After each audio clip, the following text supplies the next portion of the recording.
L'amour divin ne faiblit jamais, l'amour divin vient à bout de toutes les difficultés. Les livres de métaphysique fourmillent d'affirmations de ce genre. Celles-ci sont du reste absolument justes, mais on n'a pas toujours l'impression que les auteurs ou les lecteurs en saisissent parfaitement le sens. Il est certain que bien des gens ont foi en elles, sans pouvoir cependant l'éprouver par leur démonstration. Pourquoi cela? Je crois que l'explication est la suivante. Consciemment ou inconsciemment, ces gens s'imaginent que l'amour divin est une force résidant au dehors d'eux-mêmes, probablement là-haut dans le ciel, selon la notion orthodoxe. Ils espèrent que bientôt, si leurs supplications sont assez ardentes, ils attireront cette force jusqu'à eux pour les secourir.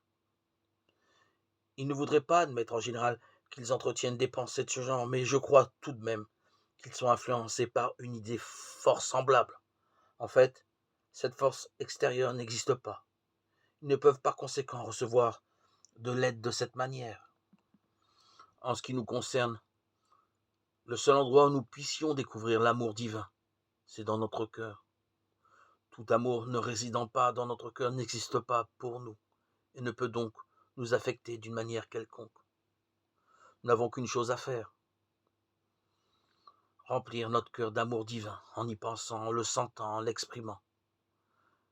Quand ce sentiment de l'amour divin sera devenu assez fort, non seulement il guérira tous nos maux et résoudra toutes nos difficultés, mais il nous permettra de venir en aide à autrui.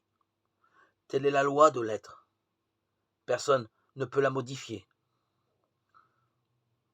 Vous comprenez maintenant pourquoi la critique, les récriminations, le fait de s'attarder à ses peines, de chercher à tromper les autres, sont néfastes et contrecarrent toute démonstration en empêchant l'amour divin de nous guérir moralement et physiquement. Lisez 1 Corinthiens chapitre 15.